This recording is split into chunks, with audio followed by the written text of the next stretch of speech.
Stories. सास बहू की लड़ाई, सास बहू की लड़ाई कहानी। अविनाश, तुम कब मेरी बात सुनोगे? आखिर मैं तुम्हारी पत्नी हुए। काव्या ने गुस्से में अविनाश से कहा। अविनाश बिना बोले घर से बाहर निकल गया। अब ऐसा हर दिन होता है। काव्या अपनी सास सुलोचना जी की बहुत इज्जत करती थी, लेकिन सुलोचना जी हमेशा उसे नीचा दिखाने की कोशिश में लगी रहती थीं। आज भी वही काव्या ने सुबह जल्दी उठकर नाश्ता बनाया। अविनाश को सूजी का हलवा बहुत पसंद था, इसीलिए उसने नाश्ते के साथ हलवा भी बनाकर सभी को परोस दिया। उसके ससुर रमेश जी ने सुलोचना जी को टोकते हुए कहा, ये क्या फिजूल खर्ची है सुबह सुबह देसी घी का हलवा।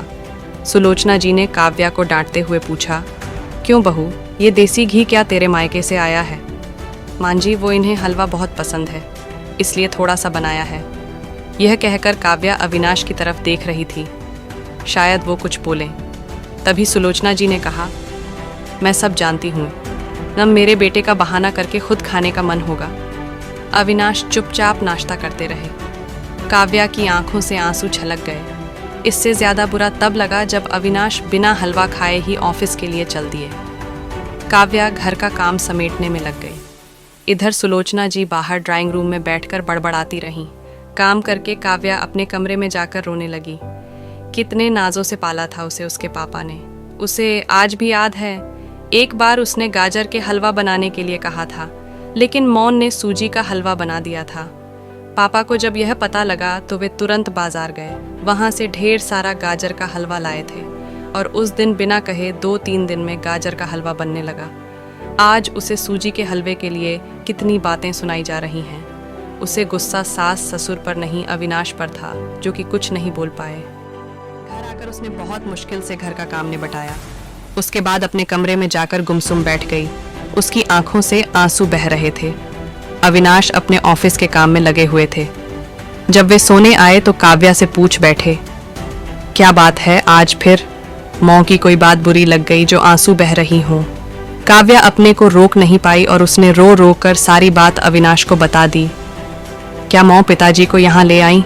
वे इस उम्र में कहाँ जाएंगे? अविनाश ने कोई जवाब नहीं दिया और करवट लेकर सो गए। इस बात से काव्या को बहुत गुस्सा आया। आज से मैं भी इनके मौं बाप की सेवा नहीं करूंगी।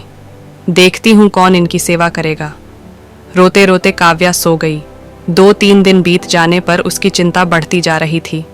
एक दिन वह सब्जी लेने के बहाने उसी मंदिर में पहुंची, लेकिन उसके माता पिता वहां नहीं थे। पंडित जी, यहाँ मेरे माता पिता उस पेड़ के नीचे बैठे थे। कई दिन से उनका कुछ पता है। तुम्हारा नाम काव्या है क्या? पंडित जी के मुंह से अपना सुनकर काव्या ने पूछा। जी हाँ, लेकिन आपको कैसे पता? तुम्हारे माता पिता ने यह पता दिया था। और कहाँ था? वे अब यहाँ रहते हैं। काव्या ने पता देखा, वह यहाँ से कुछ दूर का था। काव्या ने मंदिर के बाहर निकलकर ऑटो रिक्शा किया और उस पते पर पहुँच गई। दरवाज़ा खटखटाया तो एक लड़की निकल कर आई। यहाँ का पता मुझे पंडित जी ने दिया है। काव्या बोली, आप काव्या दीदी हो? अंदर आ जाओ। काव्या को कुछ समझ नहीं आया। वह अंदर गई तो देखा उसके माता पिता सोफे पर बैठे थे। काव्या उन्हें देखकर रोने लगी।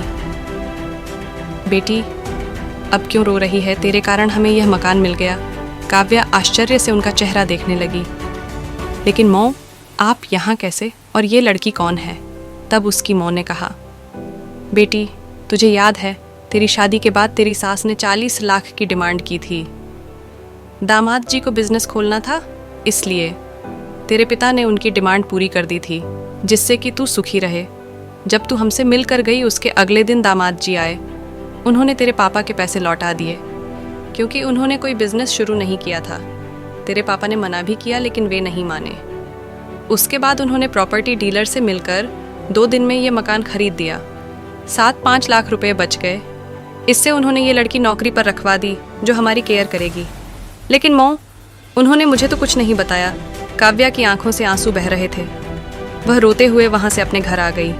घर आकर वह सोच रही थी, अविनाश ने कभी उसके लिए आवाज़ नहीं उठाई, लेकिन मेरे माता पिता के लिए इतना करने कर दिया जो कि कोई सगा बेटा भी नहीं कर सकता। रात को उसने अविनाश से पूछा, आपने ऐसा क्यों किया? अगर मांझी को पता लग गया तो क्या होगा?